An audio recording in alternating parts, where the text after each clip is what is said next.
kesepian, suka bagiku untuk menjemput mimpi kemana aku pergi.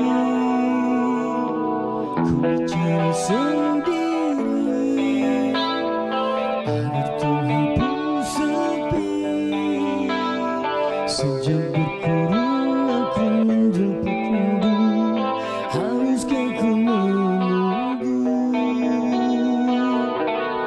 Andai langkahmu kini terhenti, berpalinglah padaku di sini. Jernihkanlah kekeruhan dulu, ku perlu kasihmu. Ibarat laut yang tidak berombak, pasti pantai akan kesepian. Begitulah hidupku kini semenjak kau pergi.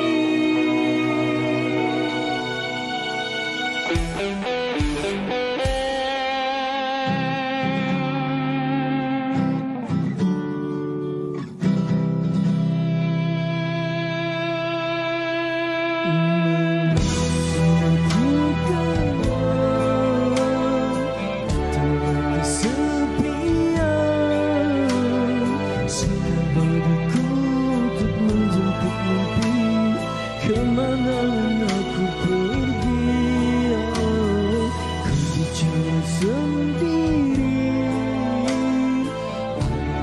aku sepi. Sejak berkurung aku menjadi, haruskah ku menunggu? Andai langkahmu kini terhenti, berpalinglah padaku di sini. Jernihkanlah kekeruhan dulu, ku perlu kasihmu. Ibarat laut yang tidak berombak, pasti pantai akan kesepian. Begitulah hidupku kini semenjak kau pergi. Keusik hatiku mengenang kenangan di taman cinta. Hingga kini masih ku terasa hangatnya sentuhanmu. Ku jadikan sejarah untuk kita kenangkan. Ditinggal sepi, ditinggal rindu.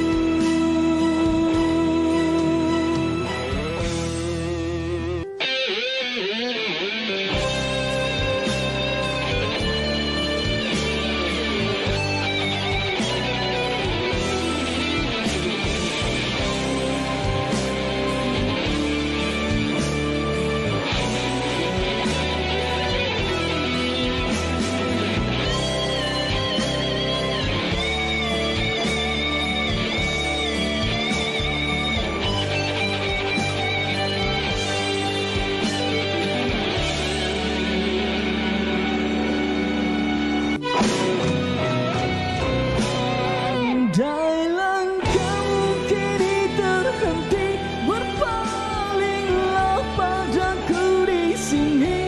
Jernihkanlah kekeruhan dulu, ku perlu kasihmu. Ibarat laut yang tidak berombak, pasti pantai akan kesepian. Begitulah hidupku kini semenjak kau pergi.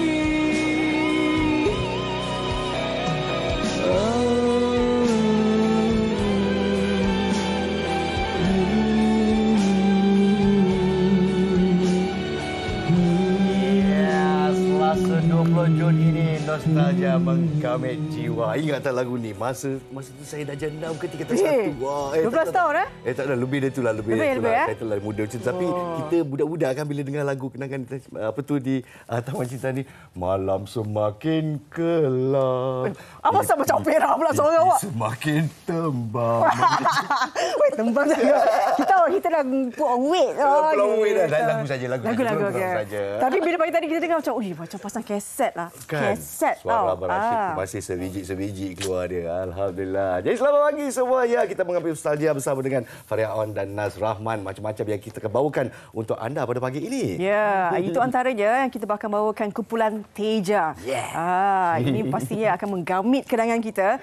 Seperti mana kenangan di Taman Cinta. Tadi tajuk lagu tadi tu. Apa diharapkan semua sihat Sihat lah. Tertibus. Macam konsert lah. Betul, macam konsert. Tapi dalam kegirangan konsert tu, kita akan berdiskusi tentang satu topik yang bukan saja untuk kita yang tua-tua saja. Sekarang semakin muda menghidap penyakit hipertensi ataupun darah tinggi. 18 tahun pun dah kena, boleh percaya?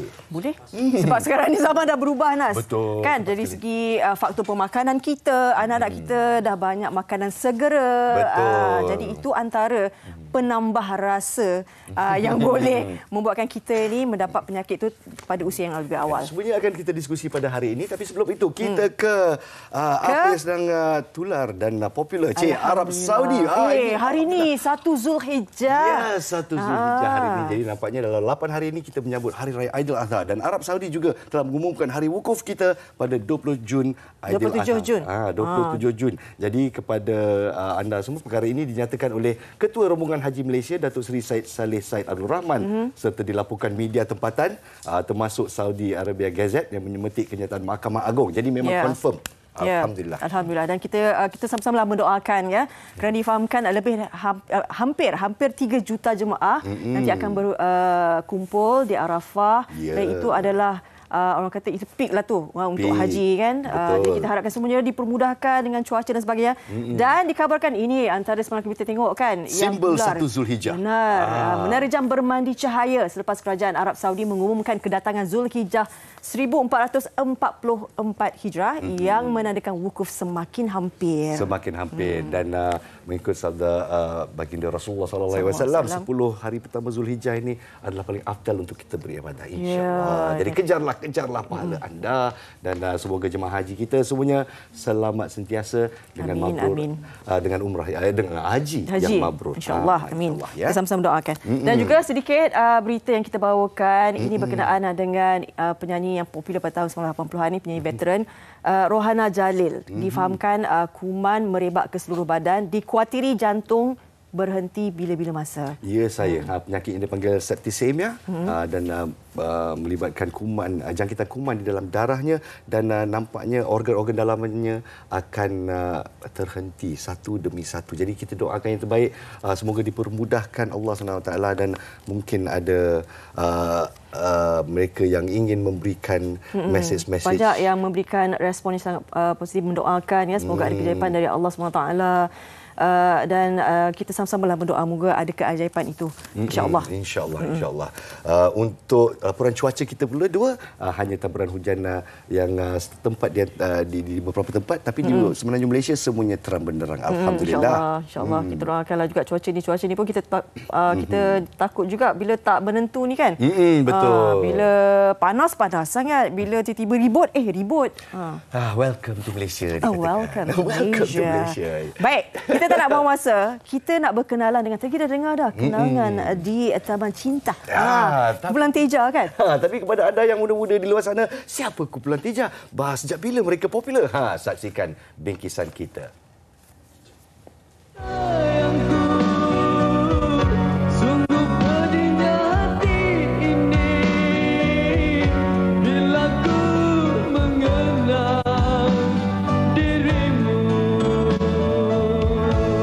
Kumpulan Teja ditubuhkan pada tahun 1989 dengan menggunakan nama asalnya Deserter. Kumpulan Teja semakin dikenali peminat muzik tanah air setelah menyertai pertandingan rock kebangsaan, Box Office pada tahun 1987 dan Malaysia Battle of Rock pada tahun 1988.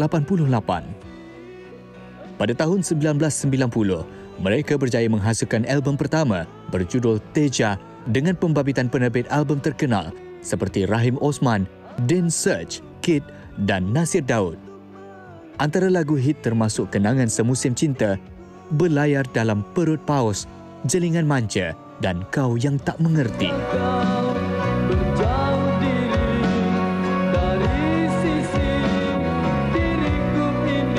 Album kedua kumpulan Teja, Laungan Suci, telah dihasilkan pada tahun 1992. Album ini berkolaborasi dengan nama besar industri seni seperti Ito Blues Gang, Ramli Sarip dan ramai lagi.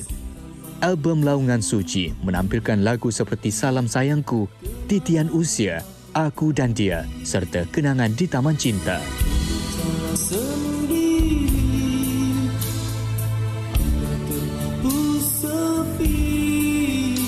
Kini, hampir 3 dekad berkiar dalam industri muzik, kumpulan Teja sibuk dengan pelbagai undangan seni.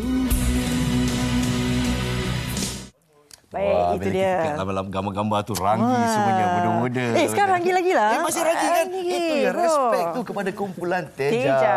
Alhamdulillah, kita bersama dengan Abang Rashid Cik Ani, iaitu penyanyi utama dengan 2 album di bawah naungannya Cik. Alhamdulillah. Assalamualaikum. Waalaikumsalam warahmatullahi wabarakatuh. Ada perubahan arah di sana. Alhamdulillah. Amin. Dan juga abang lelaki kita. Inilah dia abang veteran kita. Nur Azlan Sharif, pemain drum dari zaman kumpulan ini dinamakan Deserter. Ya. 1986. Lepas tu dah tukar nama, masih bersama sampai sekarang. InsyaAllah. Berapa tahun dah tu Dekat 30 tahun dah. 30 tahun. Kurang sikit 40 tahun. Kurang sikit 40 Tapi tahun. nampak muda lagi. Alah. Abang mula main muzik 10 tahun ke apa? Mungkin muzik itu menjadi terapi macam awet muda lah. Saya rasa kan. Okey, tadi kita dah dengarkan lagu Kenangan di Taman Cinta. Itu tak, saya kagum bang.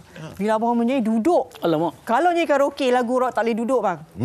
Ini duduk boleh tarik lagi, live lagi Pagi-pagi dia tarik. Macam tu. Jadi apa rahsia? Rahsia tu. Anugerah Allah sebenarnya. Semua suara kita, semua apa yang kita ada ni sebenarnya daripada Allah. Kita kena syukur. Kan? Saya pun bukan ada praktis teruk-teruk dengan Teja ni kan. Kadang dia orang marah juga sebab apa? Kena marah juga. Marah. Dia orang ni garang ni. Dia orang lama kan. Saya orang baru. Jadi dia orang marah juga pasal. Tapi itulah anugerah Allah tu. Alhamdulillah kan. Masih ada lagi lah suara tu insya-Allah. Masih dapat terus perform lah. Insya-Allah. Okey. Abang Lan sebagai otai lah. Dan kumpulan Teja ni. Okey, bagaimana melihat? Saya kata bermulanya dengan nama kumpulan Deserter. Yes. Perubahan Teja. Macam mana Deserter boleh ubah ke Teja pula? Cerita Abang Rahim Osman ni lah. Cerita. Masa kita memang pakai Deserter. So bila kita dah dapat tawaran buat album, kan kerajaan masa tu convert from nama Melayu. Kena semua kena pakai nama Melayu. Malaysia Melayu, nama Melayu. So kita tercari apa nama sesuai untuk kita orang. So Syed as a band leader kan, Syed. Cakap kita buat Teja. Kenapa Teja? Sebab macam mana? Dia sebenarnya ada jatuh cinta dengan Teja aku. Mungkin lah. Dia ada bawa semangat apa yang okey kita tak Teja lah. Sebab Teja ni banyak versi dia. Ada yang Tuan Teja, ada yang ni. So kita ambil yang mana ya? Macam kata Datuk M. Nasir dulu. Dia beritahu Teja ni maknanya tegas, garang dan ganas. Dan saya dekat sini saya nak mengucapkan terima kasih kepada Datuk M. Nasir sebab describe benda ni. Dan warna sesuai kata dia, warna merah. Ganas begitu ya. Jadi alhamdulillah dalam masa era rock 90-an ni sebenarnya sangat kompetitif ya. Kita ada banyak-banyak grup yang menempa nama bukan saja di Malaysia, di seberang juga di Indonesia, di Brunei dan sebagainya. Jadi apa rahsia daya ketahanan Teja sampai sekarang, Pak Rashid? Alhamdulillah. Teja masih bertahan sebab antara salah satulah. Kami semua grup ni sebenarnya Teja ni dia ada peralihan kumpulan. Pertama dulu dengan Din Cabai. Lepas tu Din Cabai keluar tak sempat album, dia masuk Zul pula. Kan? Lepas tu Lan pula pergi second album masuk Dino arwahnya. Jadi sebenarnya sekarang ni kami combine balik dapat Teja yang lama balik. Itulah dia. Geng-geng lama balik dah. Geng lama balik. Sebabnya satu dia sebab kita saling hormat menghormati. Berapa orang sekarang? Sekarang 5 orang. 5 orang. Siapa mungkin kita boleh sebut juga nama walaupun tak bersama dengan kami di sini. Lan, sebutlah nama kawan-kawan kita lah. Nanti dia orang marah kita. Betul. Signal marah. Main gitar. Nama dia Syed Zarul Hisham. Syed Garudin. Dia gitaris. Okey, macam mana pula dengan keyboard? Sekarang ada keyboard kan? Ada. Ya. Keyboard Azwar Rizal, bin Ibrahim. Dia tu, dia pagi-pagi dia bangun tu. Depan TV ni. Bassman kita? Bass Muhammad Rizal bin Muhammad Amran. Wah, ingat nama penuh. Nama glamour tak ada. Kami Lan dia memang ingat semua nama penuh tu yang saya cakap Lan ni nama dahsyat. Itulah dia. Saya ingat nama pendek-pendek je. Wan, MP, Yet, Lan, Acid. Macam tu je. Tu dia ingat nama semua. Tapi satu nak bagi tahu sekarang ni MP, walaupun dia di Kuala Lumpur. Kami semua di Ipoh, MP di KL. Kita sedih jugalah sebab isteri dia sekarang sedang sakit Lan ya. Dia tak berapa sihat. Kanser. Jadi kita doalah sama-sama rakyat Malaysia semua. Doakan semoga isteri MP sembuh seperti sedia kala. InsyaAllah. Berikan kekuatan, ketabahan juga. Ya. Kita nak tanyalah orang lama dalam bulan ni.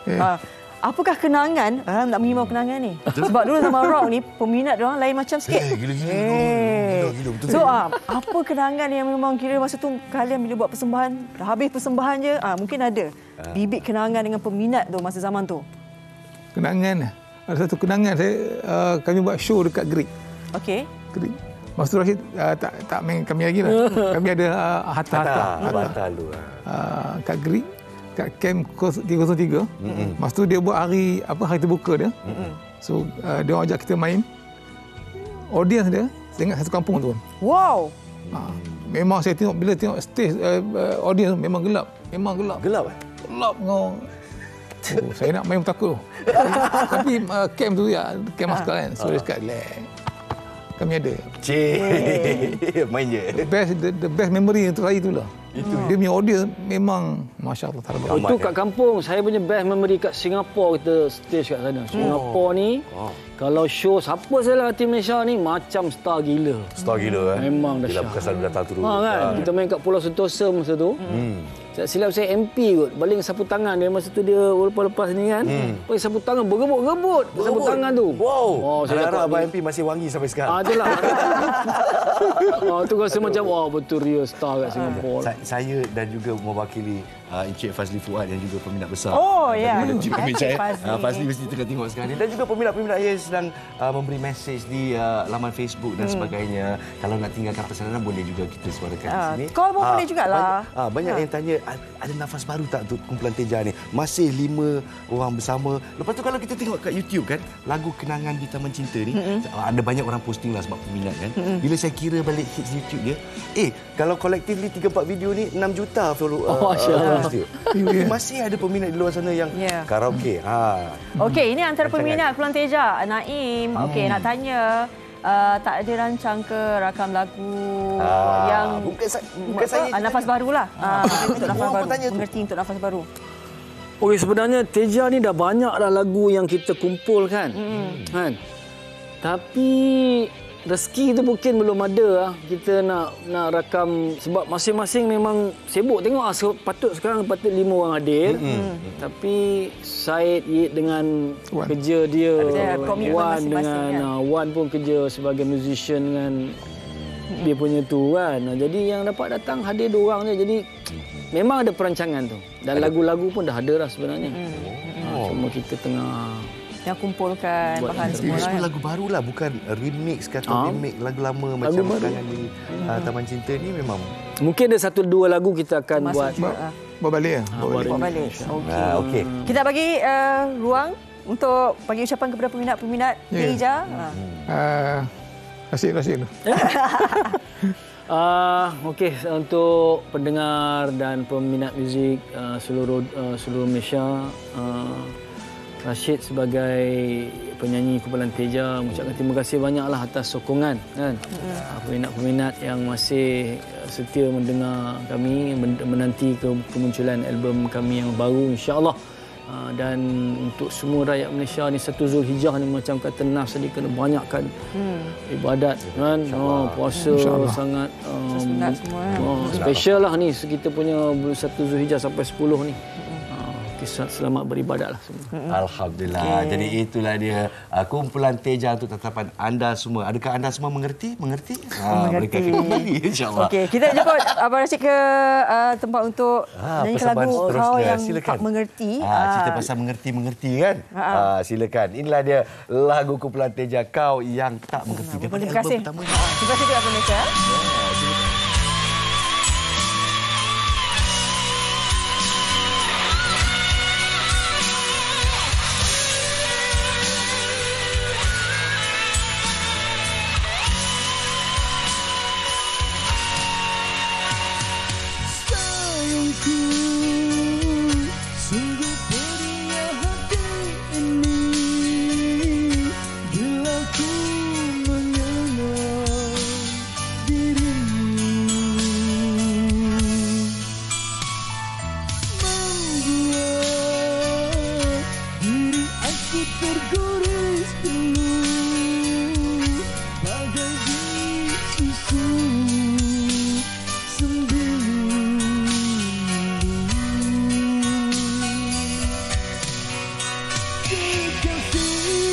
Engkau yang satu pemberi hangku waktu dahulu.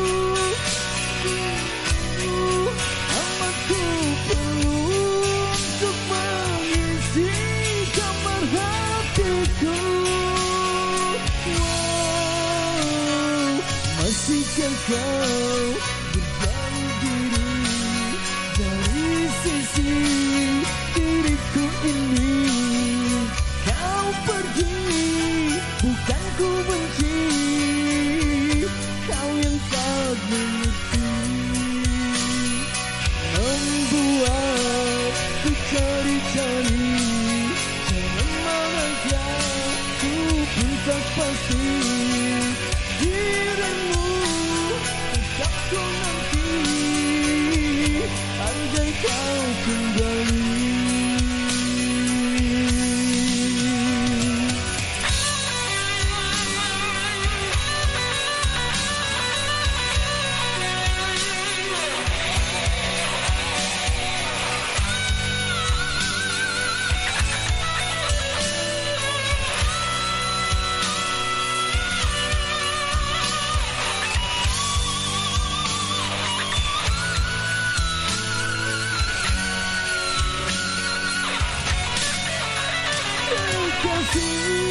Engkau yang satu sumber ilhamku waktu dahulu.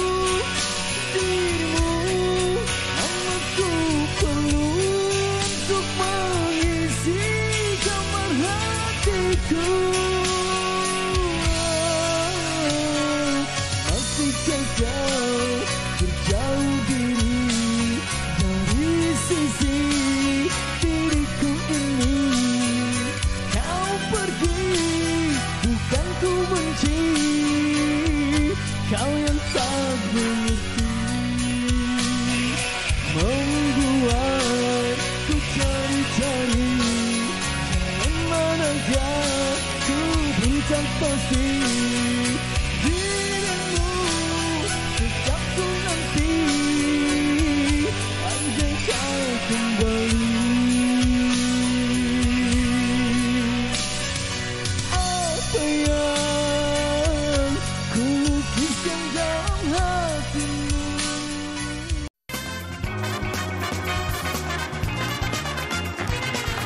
Baik, kembali semula dalam Malaysia hari ini. Terima kasih kerana masih setia bersama dengan kami. Kami nak bawakan ini sedikit penekanan dalam berkenaan dengan kesihatan kita. Kita tahu kalau sakit darah tinggi ni, alah umur kita baru berapa? Let low. Kan? Ini semua penyakit orang tua. Kalau umur bermula daripada 3 atau 4, barulah kita nak memikirkan tentang penyakit darah tinggi ni. Tapi saya nak kongsikan sedikit statistik ya tentang pembunuh senyap ini. Lebih 30% orang dewasa di negara ini menghidap hipertensi dan tekanan darah tinggi, dan 1 daripada 3 warga Malaysia berusia 18 tahun ke bawah mengidap hipertensi. Wow, itu satu nombor yang agak janggal buat saya lah sebab muda kan. Apatah kita ibu bapa kan, kadang-kadang kita risau anak-anak kita ni bagaimana dengan pemakanan mereka, apa faktor yang boleh menyebabkan anak-anak kita ni berisiko tinggi untuk mendapat penyakit darah tinggi. Baik, kita tak nak buang masa, Nas. Betul. Kita perkenalkan tetamu kita iaitu Dr. Marzilawati Abdul Rahman, merupakan pakar perunding perubatan dalaman akut Jabatan Perubatan Am Hospital Kuala Lumpur. Assalamualaikum, Doktor. Salam, terima kasih. Dan menakutkan juga statistik kita, satu daripada 3 warga Malaysia di bawah 18 tahun menghidap hipertensi. Lelaki atau wanita lebih cenderung dan sebagainya. Mungkin tidak tanya kepada doktor. Tapi apa puncanya? Sebab agak janggal buat kami berdua. Baik, penyakit hipertensi ni bukan penyakit yang baru. Ya, sebenarnya dia dah lama. Ya, so bagaimana kita nak tahu, sepatutnya kita sebagai rakyat Malaysia patut menjalani ujian tekanan darah. So it's very simple. Tetapi apa yang berlaku sekarang ni, kita ada beberapa perkara yang modifiable, contohnya cara pemakanan kita, dan juga gaya hidup kita, dan juga saiz badan kita. So perkara-perkara ini yang menjurus ke arah kita mendapat tekanan darah tinggi. Genetik pun ada. Genetik, So yang genetik adalah faktor-faktor yang tidak boleh ubah. Contohnya genetik kita yang berpotensi untuk menghadapi darah tinggi, dan faktor umur. Selagi umur kita meningkat, kita akan mendapat tekanan darah yang tinggi. Okay. Kita sedar bahawa kalau macam kita ni kadang-kadang komitmen kerja, kadang-kadang suri rumah pun senang juga dapat hipertensi. Kita nak tahu yang menggusarkan kita adalah anak-anak ni. Sebab kadang-kadang mereka tak tahu. Kita tahu simptom. Mungkin kita boleh tahu, ini mesti darah kita naik pening dan sebagainya. Tapi anak-anak ni macam mana kita nak, sebagai ibu bapa kan? Macam mana nak kena pasti ni? Okey. Dulu-dulu kan, kalau kita tengok anak-anak ni sangat aktif. Kita akan bawa dia pergi main, kita bawa dia pergi ke taman, tetapi dengan masa berubah, kita lebih banyak sedentary lifestyle. Maksudnya kita duduk, main game dan sebagainya. So salah satu cara untuk kita nak bagi anak kita aktif, saya mencadangkan bahawa semua ibu bapa ambil kisah untuk bawa mereka keluar, buat physical activity, dan juga on and off, kita bawa mereka ke klinik ataupun di farmasi untuk membuat bacaan tekanan darah. Walaupun bawah 18 tahun? Walaupun bawah 18 tahun, tetapi tekanan darah adalah berbeza mengikut umur. Lebih baik kalau kita boleh dapat daripada klinik kesihatan di mana kita buat screening. Screening is very important. Lagi satu, apabila kita melihat anak kita nampak saiz agak besar, so di kalangan kita obesity sangat common sekarang ni, kerana faktor pemakanan. Fast food tu sangat senang nak dapat. Saya difahamkan makanan dengan kandungan garam yang tinggi boleh menyebabkan hipertensi. Betul. So tekanan darah kita sangat bergantung kepada pemakanan kita. 80%, 80% daripada garam yang kita makan adalah daripada pemakanan. Di mana kita boleh dapat garam-garam tersebut? Nombor 1 adalah daripada fast food, ataupun processed food. Processed food. Yes, yang mana semua nak cepat sekarang ni kan, yang kita consume lebih banyak processed food daripada fresh food yang kita makan. Dia suka makan potato chip yang kruk-krap makan sedap, tapi garam dia banyak. Dahsyat. Okey, kita juga sebenarnya ada tamu yang kita nak berkongsi kisahnya. Ini kita secara maya bersama dengan Armin Abdul Rahman. Beliau ni merupakan pelajar, baru berusia 22 tahun. Katanya masih lagi dalam pemantauan doktor. Sebelum ni beliau pernah kena pasien untuk penyakit Bell's palsy. Itu yang kita menusingkan juga, kalau di usia muda 20-an tu dah ada penyakit sebegini. Kita nak dengar sendiri daripada Armin. Assalamualaikum, Armin. Salam. Itulah dia, Hari Armin. sihat? Nampak sihat walafiat. Alhamdulillah. Jadi sejak bila didiagnos dengan penyakit tekanan darah tinggi? Okey, tekanan darah tinggi pada 2017 doktor dapat diagnos saya dengan tekanan darah rendah, which is doktor cakap mungkin because of the consume of coffee, and then doktor sarankan untuk stop consume coffee for a long term, dan tekanan darah saya dah stable balik. Tapi pada tahun 2019 sebelum saya masuk diploma, doktor detect darah tinggi balik. And then doktor cakap saya punya darah blood pressure is unstable. Unstable ya. Okey, ni 22 maknanya 5 tahun dulu umur awak 16 tahun. 17 tahun. 2017 dah 16 tahun. 16 tahun. Maksudnya kita nak tahu juga Army memang family ada latar belakang dari segi macam ibu ayah ada darah tinggi ke? Doktor cakap ni genetik lah. Tak ada. Tak ada? Tak ada. Jadi mungkin nak tanya tentang gaya hidup Encik Armin. Adakah Armin seorang yang suka bersenam, kan? suka makan mungkin? Kalau makan pun makan apa tu? Nak tahu juga. Makan tu biasalah, kita kan sekarang dengan mood food hunting selalu. Terutama saya yang tinggal di Penang, kita macam syurga makanan. Ya. Dari segi bersukan tu, kalau ada masa ada, sebab saya quite busy because saya sekarang student, dalam masa sama saya jalankan bisnes. Jadi saya kurang masa untuk spend time untuk bersenam. Ya. Mungkin satu lagi soalan saya nak tanya. Selalunya faktor untuk tekanan darah tinggi adalah stres. Adakah Encik Armin mengalami tekanan dalam kehidupan? Mungkin belajar ke, mungkin ada masalah girlfriend ke? Boleh cerita sikit. Okey, itu apa yang doktor saya beritahu. Benda tu mungkin somehow triggered my high blood pressure. And then salah satu lagi mungkin doktor cakap sebab saya tak cukup tidur. Okey. Tidur satu hari berapa jam? 8 jam, 9 jam? Cukup? Saya tidur on off. Sometimes 4 jam, sometimes 3 jam je. 4 jam saja. Okey. Terima kasih Amin. Amin sekejap tahu. Kita tanya doktor dulu. Doktor, tadi menurut daripada Armin tadi, dia kata masa pertama kali didiagnose ada hipertensi. Doktor cakap stop kopi. Sementara ataupun selamanya. Kenapa kopi tu? Sebab ramai tega kopi ni. Kita ni juga nak tahu juga. Baik. Kopi, alkohol adalah minuman-minuman yang mana dia akan menyebabkan kita punya heart rate tinggi sedikit. Meningkatkan. Apabila kadar dengkutan jantung kita meningkat, kita punya pressure at the blood vessel tu akan meningkat juga. Yang itu kalaulah kita ada the exposure ataupun peningkatan tu berterusan, dia akan menyebabkan tekanan darah tinggi kita akan berterusan. Kalau kita lihat sebenarnya tekanan darah tinggi kita ni akan berbeza-beza. Tekanan darah berbeza-beza. Waktu kita takut, dia akan naik sikit. Saya dapati bahawa kita ada white coat hypertension syndrome, di mana pesakit-pesakit kita bila dekat rumah tekanan darah dia cantik je. Tapi bila jumpa doktor je nak masuk tu dia fright. Kan? Doktor tu takutkan dia. No, maybe the perasaan tu. Sebab itu kita tak nak stress. So stress factors are very important. If you kalau ada stress exposure yang banyak, persistently kita akan berada dalam keadaan yang tertekan, tekanan darah kita akan tertinggi. Okey. Armin pun ada kata dia tidur dalam 4 jam saja, walaupun student lah. Jadi pendapat doktor tentang hal itu? Tidur amat penting. Waktu tidurlah waktu kita akan berehatkan badan bersama-sama dengan organ-organ yang lain, bersama-sama dengan tekanan darah kita. Sebab waktu tidur, kita akan menyebabkan tekanan darah kita turun, dan pada waktu itulah kita nak merehatkan.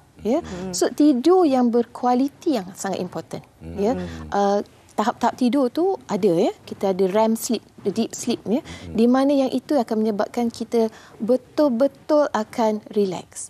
Jadi dalam lebih kurang 5 jam, tetapi a good quality. Kalau 5 jam sekejap bangun, sekejap terjaga, tak sampai REM sleep. Jadi itu sangat penting. So perkara-perkara ini semua perlu berterusan. Baik. Okey, nampaknya ada juga yang memberi respon kepada topik kita pada hari ini di Facebook MHI. Mungkin kita boleh bacakan sedikit. Baik. Ini dia Dr. Imran Iman. Assalamualaikum. Maaf, tanya betul ke ubat darah tinggi boleh menjejaskan organ lain seperti jantung akan lemah, buah pinggang rosak? Mohon penjelasan daripada doktor. Yang kedua ni Nas. Saya sebelum ini tiada masalah tekanan darah tinggi, tapi selepas saya kemalangan jalan raya terlepas, tekanan tekanan darah saya naik. Adakah itu efek daripada kemalangan tersebut? Jadi dua soalan yang agak bernas. Jadi antara medication untuk tekanan darah tinggi ini adalah statin. Betul? Statin adalah satu medication untuk kolesterol, ya, di mana dia juga boleh memberi impact kepada darah tinggi. Di tekanan darah tinggi kita ada banyak jenis, ya. So kita ada angiotensin ACE inhibitor, calcium channel blocker dan sebagainya, ya. Apabila seseorang itu telah didiagnos darah tinggi, ya, langkah pertama adalah cara pemakanan, risk factors dan sebagainya. Itu berterusan. Tetapi sekiranya dia tidak dapat dikontrol, ya, dan kita add on, kita bagi tambah ubat, ya. Bila kita bagi ubat, tujuannya adalah untuk memberi tekanan darah tu as normal as we can, ya, dalam masa yang panjang, berterusan. Kerana apa? Sekiranya tekanan darah ni dalam masa yang panjang tidak dirawat ataupun masukkan ke dalam range yang normal, ya, dia akan jadi macam tadilah, kita akan dapat penyakit buah pinggang, ya, stroke, kadang-kadang mata kita pun sebab the small vessel tu pressure dia tinggi, yes, dia boleh pecah, ya, dan sebagainya, ya. Jadi apabila kita ada tekanan darah tinggi, bila kita makan ubat, kita mesti juga memantau tahap tekanan darah kita. Jadi bukan saja ubat yang memberikan kemudaratan, tapi juga simptom-simptom yang lain daripada tekanan darah tinggi. Ya.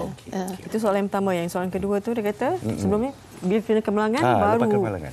Ni adakah sebabkan efek kemalangan tu? Okey, soalan tu terlalu general, okey, tetapi kemalangan, okey, tanpa ada organ-organ yang lain yang terlibat dalam sistem darah tinggi tidak sepatutnya menjadikan tekanan darah kita tinggi berterusan. Tetapi pada ketika itu mungkin keadaan dia sangat stres dan sebagainya, tekanan darah boleh tinggi, ya. Tetapi sekiranya selepas tu kita monitor, ya, mungkin dia ada coincidence. Selalunya macam itulah, kita demam, sakit, bila datang jumpa doktor, tekanan darah encik tinggi. Sebab sebelum tu kita tak ada simptom, ya. Mungkin coincidence bila kita monitor dan kita dapati tekanan darah kita memang berterusan tinggi dan kita perlukan rawatan. Okey. Armin masih bersama dengan kami, ya. Armin, handsome boy. Okey, handsome boy. Okey, Armin, sekarang ni Armin memang ambil ubat. Are you on medication? Untuk darah tinggi belum lagi sebab sekarang saya masih dalam proses monitor. Disebabkan sejak dari last year, setiap kali saya pergi ke pusat kesihatan kampus, doktor dapat detect every single time tinggi, which is 16 something ke 173 macam tu. So doktor cakap sejak saya kena bel palsi last month, doktor cakap maybe because of your blood pressure, and then doktor bagi kad untuk saya datang check every single week. Doktor cakap if constantly tinggi, we will provide you ubat untuk darah tinggi. Okey, jadi masih dalam pemantauan. Ya, Encik Armin, ya. Mungkin doktor ada kata-kata untuk Armin ke, kan, sebab masih dalam pemantauan. Selalunya silakan. para doktor ni dia tak akan mudah bagi darah tinggi bagi ubat terus. Seboleh-bolehnya mereka tak nak bagi, dia suruh ubah dulu. Mungkin doktor ada sedikit. Baik, Amin. Saya menyarankan bahawa Amin berterusan pantau tekanan darah tinggi Amin, ya. Yang pertamanya. Yang kedua, seboleh-bolehnya berterusan untuk istiqamah untuk menjaga cara pemakanan, ya. Okey, terutamanya salt diet, ya. So low salt diet, ya. Okey, and also try to have your physical activity 3 kali seminggu sekurang-kurangnya. 3 kali seminggu. Ya. Terima kasih, Armin. Okey, Armin.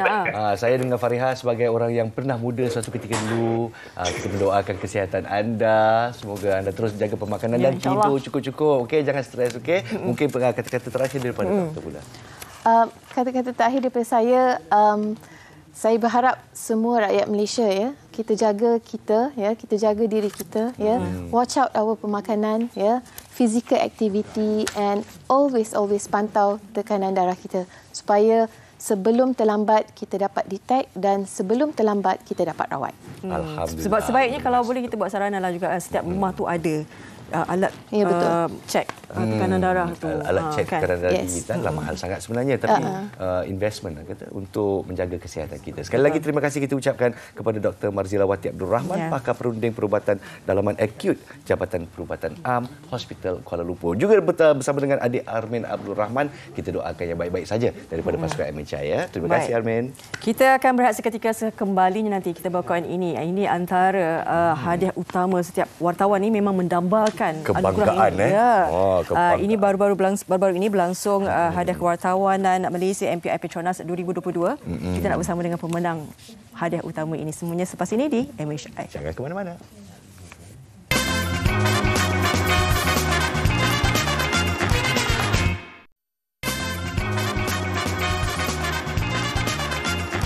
Inilah dia pemenangnya. Oh, terima kasih. Alangkah bestnya kalau nama tu nama saya. Inilah dia orang kata pengiktirafan terulung bagi seorang wartawan ya, seorang pemenang Kajai Award atau hadiah utama kewartawanan Malaysia MPI Petronas Awards. 2022. Ya, dibawakan oleh Petronas 30,000 ya pemenang utama. Ini hadiah utama. Ini kalau wartawan dahsyat. dapat anugerah ni, itu memang tabik hormat. Kita nak tabik hormat dululah, Fras. Betul. Kepada pemenangnya iaitu Yus Mizal Dolah Aling, penolong pengarang berita harian Metro. Tahniah kita ucapkan. Tepukan daripada tim MHI. Sebagai wartawan juga kita tumpang gembira lah atas pengubahan Encik Yus Mizal untuk mengejar story dan sebagainya. Jadi perasaan Encik Yus Mizal lah bila menang RM30,000 dengan pialanya sekali, memang dikejar-kejar oleh setiap wartawan. Silakan. Okey Nas, perasaan saya ada dua. Pertama, saya gembira kerana ia pencapaian peribadi saya yang terbaik lah dalam kejayaan saya sepanjang setakat ni. Yang keduanya, ia adalah satu manifestasi ataupun kita kata pengiktirafan kepada Harian Metro itu sendiri. Mana selepas beberapa tahun kita menghasilkan laporan demi laporan yang paling baik yang kita boleh lakukan, dan kali ini karya ini diangkat sebagai pemenang utama untuk MPI Petronas. Baik, pengalaman Yus Mizal sendiri sebagai wartawan 13 tahun, tapi kita nak tahu artikel yang diangkat dan untuk anugerah Kajai ini mungkin boleh kongsikan juga. Pengalaman untuk artikel ni, ya sudah tentu bukanlah satu yang mudah. Apabila saya awal Januari, 9 Januari saya dapat tahu mengenai kisah Makcik Hoilan dengan Rohana ni. Jadi saya terfikir macam mana kita nak bawa cerita ni sampai kepada pengetahuan pihak berwajib lah untuk membantu. Sebab pada saya dia ada dua elemen tu. Yang pertama, kasih sayang anti Ci tu kepada Rohana tu sendiri. Yang keduanya, apabila Rohana ni berdepan masalah, memerlukan dokumen untuk meneruskan kehidupan dia seperti biasalah, seperti orang lain juga. Itulah pengalamannya. Jadi itu antara tiga artikel yang ditulislah. Jadi dalam artikel-artikel ditulis, kebanyakannya berkisar tentang human interest story lah, human interest. Adakah kepuasan seorang wartawan tu adalah apabila dapat menyelesaikan masalah, membawa kepada mata umum dan apabila semuanya prihatin tentang apa yang dibawakan tu, adakah itu kepuasan yang dirasai? Betul Nas. Dia sebenarnya pada saya bila ditanya mengenai soal kepuasan ni, kita habiskan apa yang kita mulakan. Jadi bila kita dah mulakan, kita berdepan dengan beberapa masalah lain yang kita baru nampak selepas kita menghasilkan laporan tu, dan bila kita dapat selesaikan tu, pada saya adalah satu kepuasan lah. Dan kepuasan tu lebih bermakna apabila dia memberikan satu makna kepada kehidupan orang lain pula kan. Jadi itulah nilai kepuasan tu pada saya lah. Okey, sebagai wartawan saya nak dengar cerita belakang tabir ni. Sebab kalau wartawan dia nak cari story tu satu je, aku nak cari story apa untuk ni. Macam mana Yus Mizal kena pasti cerita ni dan rasanya okey, Yus Mizal nak proceed dan mungkin ini boleh dijadikan satu laporan khas kan. Kita nak tahu bukan senang kadang-kadang kan untuk memilih cerita. Okey, untuk siri laporan Terima Kasih Lausha ni, saya pada mulanya saya tak plan untuk sampai ke tahap ini. Saya cuma lebih kepada dia story yang diberitahu kepada saya oleh aktivis masyarakat Haji Gulam Muzaffar Gulam Mustaqim ni. Dia beritahu pada saya, dia kata dia tahu kes ada seorang makcik berbangsa Cina sudah 22 tahun menjaga gadis Rohana ni lah. Lepas tu Rohana umurnya? 2 bulan. 2 bulan. 2 bulan. So pada saya cerita di belakang tabir dia apabila kita dapat tahu dia seorang yang bukan Islam, memelihara Rohana ni memastikan segala akidah dia, kehidupan dia, budaya dia kekal dalam Islam. Jadi itu yang menarik perhatian saya untuk saya nak plan macam mana, bukanlah plan dalam kita kata nak apa? Faham. Storytelling tu kita nak ni kan. Storytelling tu tapi lebih kepada macam mana saya nak bawa kisah ni, satu inspirasi kepada saya juga dan juga mungkin kepada masyarakat Malaysia yang lain juga. Kerana kemurnian hati Makcik Hoilan ni kan, dia boleh jaga Rohana ni, dan dia juga sebenarnya bila dia tampil kepada Haji Gulam, aktivis masyarakat ni, dia berusaha untuk memastikan anak kesayangan dia ni ada dokumen seperti mana orang lain.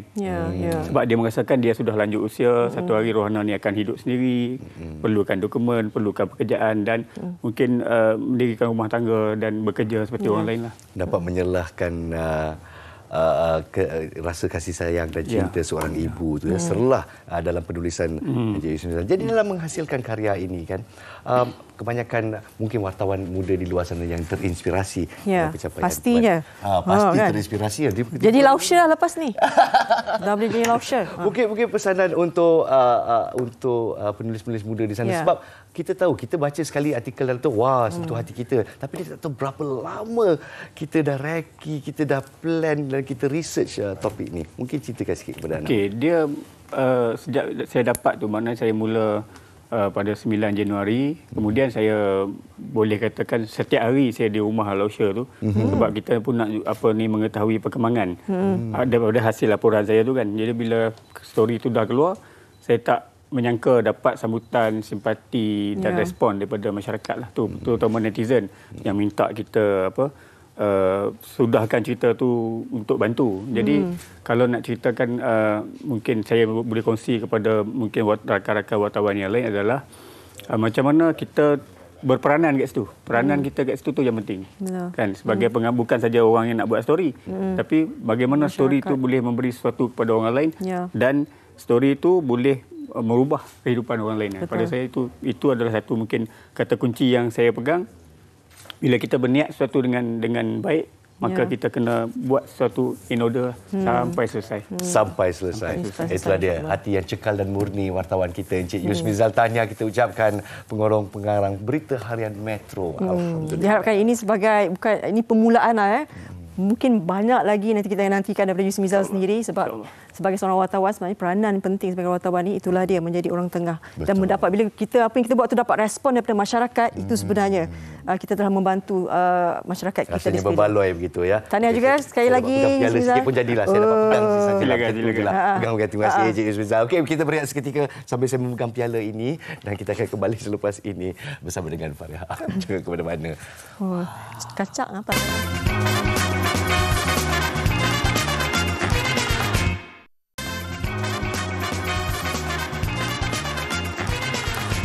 Baik, kembali semula dalam Malaysia hari ini. Kita dah di penghujung, jadi kita nak kongsikan sedikit. Ini di artikel akhbar. Ya, di Harian Metro. Baru saja kita bersama dengan Encik Yusnizal kan. Jadi di Harian Metro di bahagian depan, maut di kapak anak ya, berang ditegur kerana membuat bising. Jadi kalau kita perhatikan ya, semakin banyak insiden-insiden seperti ini berlaku di Malaysia akibat amarah yang terlalu dahsyat sehingga melakukan pembunuhan. Jadi di sini inilah dia artikelnya, kerana marah ditegur membuat bising, seorang lelaki yang mempunyai rekod psikiatri telah menetak leher dan kepala ibunya beberapa kali dengan kapak hingga maut di sebuah rumah di Taman Temiang Utama kemarin ya. Jadi kalau kita cerita pasal hipertensi tu, jaga stres tu, jangan marah sangat. Insya-Allah. Baik, Frappy Lady Cosmo di muka hadapan ini bahan telan pil gugur online.